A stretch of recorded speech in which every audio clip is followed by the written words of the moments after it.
আসসালামু আলাইকুম। সবাইকে স্বাগত জানাচ্ছি বিডিভিউসে। আপনাদের সাথে আছি আমি ফাহাদিয়া মিতু। যুক্তরাষ্ট্রের প্রেসিডেন্ট নির্বাচনে সম্ভাব্য ডেমোক্র্যাট প্রার্থী ভাইস প্রেসিডেন্ট কমলা হ্যারিস আর রিপাবলিকান প্রার্থী ডোনাল্ড ট্রাম্পের মধ্যে যেই প্রচারণা যুদ্ধ শুরু হয়েছে তার ওপর সারা বিশ্বের নজর রয়েছে। নির্বাচন যতই এগিয়ে আসছে ততই পররাষ্ট্র নীতির ওপর মনোযোগ বাড়ছে। শুধু ইউক্রেন, গাজা বা চীন কেন্দ্রিক বাণিজ্য যুদ্ধ নয়, পারমাণবিক অস্ত্রধারী দক্ষিণ এশিয়ার দুই দেশ ভারত পাকিস্তানের বিষয়টিও সামনে আসছে। ভারত আর পাকিস্তানের কর্মকর্তারাও দুই প্রধান প্রার্থী আর তাদের কর্মকাণ্ডের ওপর গভীর নজর রাখছেন। যুক্তরাষ্ট্রের পরবর্তী প্রশাসনের সাথে ঘনিষ্ঠভাবে বিনিময় বাড়াতে চান তারা, কারণ দক্ষিণ এশিয়ার জটিল ভূ রাজনৈতিক পরিস্থিতি উতরানোর জন্য যুক্তরাষ্ট্রের সহায়তা তাদের প্রয়োজন। বিস্তারিত থাকছে হায়দার সাইফের প্রতিবেদনে।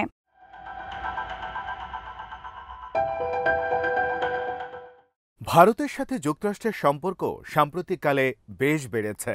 শীতল যুদ্ধের সময় সম্পর্কে একটা টানাপোড়েন ছিল, এখন বেড়েছে সহযোগিতার ক্ষেত্র। গোয়েন্দা তথ্য বিনিময়, প্রতিরক্ষা এবং অর্থনৈতিক উন্নয়নে জোরদার হয়েছে সহযোগিতার সম্পর্ক। ট্রাম্প আর প্রেসিডেন্ট জো বাইডেন দুজনের আমলেই তা হয়েছে। কিছু চ্যালেঞ্জ থাকলেও ভারতের কর্মকর্তারা আশাবাদী যে ট্রাম্প বা হ্যারিস যেই প্রেসিডেন্ট নির্বাচিত হোক না কেন তার সাথেই কাজ করতে পারবে ভারত।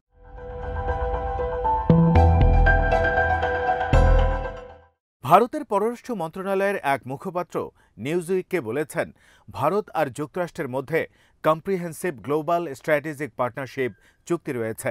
দুই দেশের সম্পর্কের মধ্যে একটা পক্ষপাতহীন সমর্থন রয়েছে। মার্কিন প্রশাসনে যেই আসুক না কেন সেটা তারা আরও জোরদার করেছে।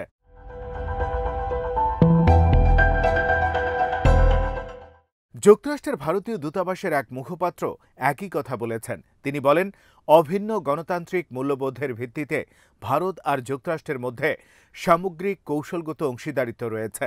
ভারতীয় কর্মকর্তাদের মতে এই সম্পর্কের ব্যাপারে ভারত ও যুক্তরাষ্ট্র দুই দেশেই ব্যাপক সমর্থন রয়েছে।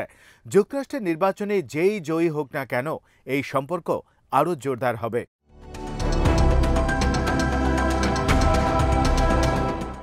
ট্রাম্পের অধীনে ভারত মার্কিন অংশীদারিত্ব অনেকখানি এগিয়ে গিয়েছিল। যুক্তরাষ্ট্র, ভারত, অস্ট্রেলিয়া আর জাপানকে নিয়ে যে কোয়াড গঠন করা হয়েছিল, ট্রাম্প সেটাকে বেশ চাঙ্গা করে তুলেছিলেন।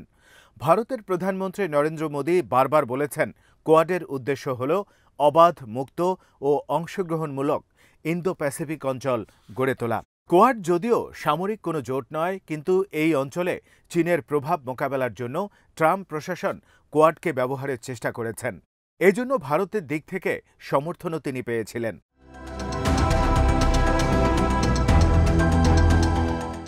ট্রাম্প আর মোদির মধ্যে গড়ে উঠেছিল ব্যক্তিগত সম্পর্ক। যুক্তরাষ্ট্রের হিউস্টনে হাউডি মোদি আয়োজনে ট্রাম্প উপস্থিত ছিলেন। আবার ভারতের আহমেদাবাদে নমস্তে ট্রাম্পের আয়োজন করেছিলেন মোদি।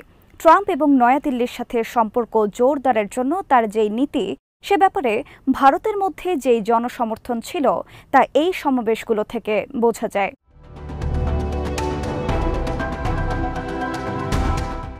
2020 সালের জানুয়ারিতে পিউ রিসার্চ সেন্টার একটা জনমত জরিপ করেছিল। সেখানে দেখা গেছে ভারতীয়রা ট্রাম্পের ব্যাপারে তাদের আস্থা জানিয়েছে। গত মাসে অনেক জরিপে দেখা গেছে আস্থার প্রশ্নে ট্রাম্প বা বাইডেনের মধ্যে তেমন কোনো পার্থক্য করে না ভারতীয়রা। তবে অন্য অনেক দেশের নাগরিকরা এক্ষেত্রে বাইডেনকে বেশি সমর্থন করছেন।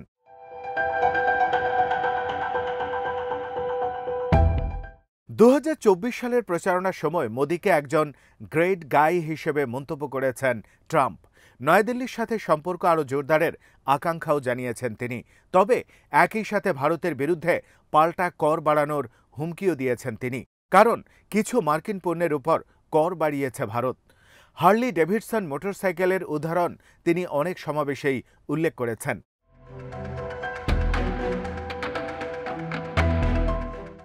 মিশিগানে এক প্রচারণায় ট্রাম্প বলেন, আমি ভারতকে দোষ দেই না, এই দোষটা আমাদের, কারণ আমরা এটা হতে দিয়েছি, এটা আর কখনো ঘটবে না।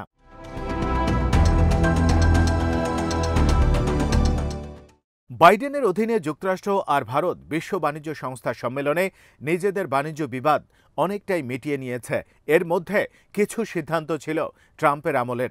ট্রাম্পের পদক্ষেপগুলোকেই বাইডেন আরও বাড়িয়ে মোদির সাথে শক্ত সম্পর্ক ধরে রেখেছেন। যদিও এইসব পদক্ষেপের অনেকগুলোই তেমন জনসমর্থন পায়নি। বাইডেন গত বছর এমন সময় সফর করেছেন যখন নিউ ইয়র্ক সিটিতে এক শিখ বিচ্ছিন্নতাবাদীকে হত্যার দায়ে ভারতীয়ের বিচার চলছিল।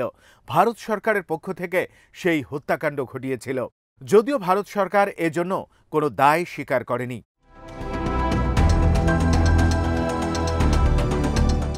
বাইডেন প্রশাসন এমনিতে নয়াদিল্লির সমালোচনা করা থেকে বিরত থেকেছে, কারণ বৃহত্তর ভূ রাজনৈতিক লক্ষ্যের দিকে দৃষ্টি ছিল তাদের। তবে বিশেষ করে ইউক্রেন যুদ্ধের সময় রাশিয়ার সাথে ভারতের সম্পর্কের কারণে ভারত ও যুক্তরাষ্ট্রের মধ্যে কিছু টানাপোড়েন তৈরি হয়। যুক্তরাষ্ট্রের নেতৃত্বে পশ্চিমারা রাশিয়ার উপর নিষেধাজ্ঞা দেওয়ার পরেও মস্কোর কাছ থেকে তেল আর অস্ত্র কিনেছে ভারত।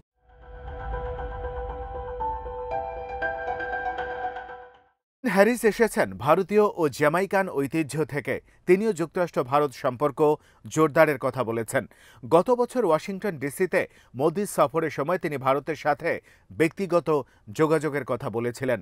তবে মানবাধিকার লঙ্ঘনের ইস্যুতে এর আগে ভারতের সমালোচনাও করেছেন হ্যারিস।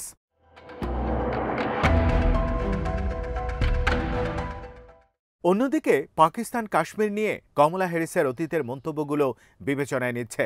2019 সালে ভারত জম্মু ও কাশ্মীরের বিশেষ মর্যাদা বাতিল করে।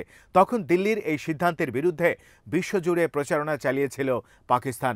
যুক্তরাষ্ট্রে পাকিস্তান দূতাবাসের বিদায়ী রাষ্ট্রদূত মাসুদ খান জোর দিয়ে বলেছেন, দক্ষিণ এশিয়ায় শান্তি ও স্থিতিশীলতা নিশ্চিত করার জন্য যুক্তরাষ্ট্রের মধ্যস্থতার প্রয়োজন রয়েছে।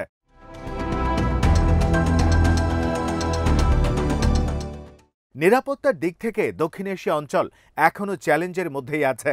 আফগানিস্তানের অস্থিরতার আঁচ পাকিস্তানের গায়ে লেগেছে।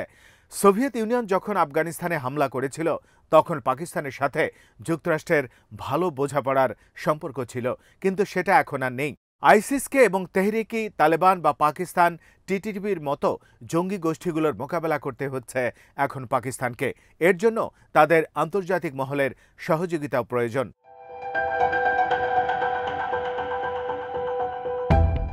পাকিস্তানের সাবেক প্রধানমন্ত্রী ইমরান খানের সাথে সম্পর্ক জোরদার করেছিলেন ট্রাম্প, কিন্তু 2021 সালের এপ্রিলে তাকে ক্ষমতাচ্যুত করার পর দুই দেশের সম্পর্কে টানাপোড়েন তৈরি হয়েছে।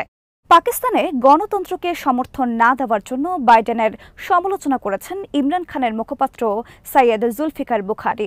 তিনি বলেছেন, ইমরান খানকে যখন গ্রেফতার এবং কারাদণ্ড দেওয়া হয় তখন গণতন্ত্রের পক্ষে দাঁড়ানোর সুযোগ ছিল বাইডেনের, কিন্তু হোয়াইট হাউসের তরফ থেকে কোনো নড়াচড়াই করা হয়নি।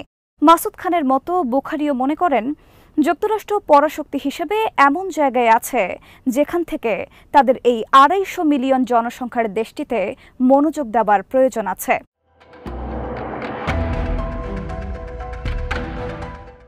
পাকিস্তানের গণতান্ত্রিক রাজনীতির বাইরে চীনের সাথে শক্তিশালী সম্পর্ক রয়েছে পাকিস্তানের। শীতল যুদ্ধের সময় এই সম্পর্কটা গড়ে উঠেছে। এই সম্পর্ক ওয়াশিংটনের মধ্যে উদ্বেগ সৃষ্টি করেছে। মাসুদ খান জোর দিয়ে বলেন, যুক্তরাষ্ট্র আর চীন দুদেশের সাথেই পাকিস্তানের সম্পর্ক গুরুত্বপূর্ণ। তিনি বলেন, এই দুই দেশের কেউই পাকিস্তানকে কোনো একটি পক্ষকে বেছে নিতে বলেনি।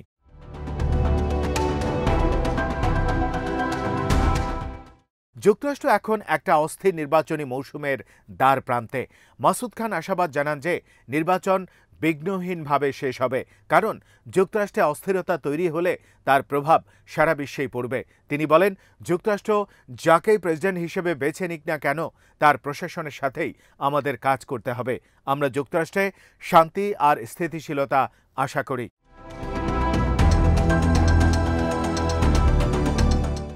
খান আরও বলেন, যুক্তরাষ্ট্র বা চীন আমাদের সরাসরি কোনো দেশকে বেছে নিতে বলেননি। আমার মতে এই মডেলটা ভালো। বেইজিংয়ের ব্যাপারে ট্রাম্প যে কঠোর নীতি নিয়েছিলেন, যুক্তরাষ্ট্রের বর্তমান প্রশাসনও সেটাই অনুসরণ করে এসেছে। যদিও সাম্প্রতিককালে বাইডেনের মধ্যে কিছু সতর্ক পরিবর্তন দেখা যাচ্ছে। চীনের সাথে লেনদেন বাড়ানোর চেষ্টা করেছেন তিনি। অন্যদিকে ট্রাম্প এখনও চীনের বিরুদ্ধে যে ভাষায় কথা বলছেন এবং আরও কঠোর পদক্ষেপ নেয়ার হুমকি দিয়েছেন, চীনের কর্মকর্তারা সেটা বিবেচনায় নিয়েছেন।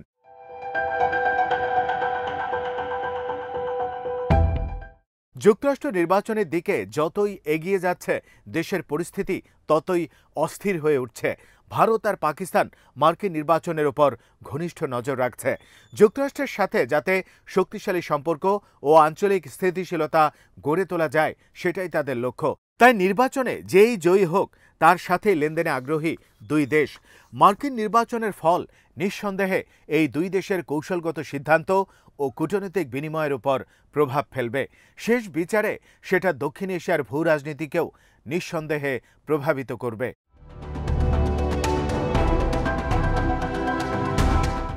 আজ এখানেই শেষ করছে। সবাই ভালো থাকুন, সুস্থ থাকুন আর দেখতে থাকুন বিডি ভিউজ। চ্যানেলটি ভালো লাগলে সাবস্ক্রাইব করুন, সংযুক্ত থাকুন আমাদের ফেসবুক পেজে। আল্লাহ হাফেজ।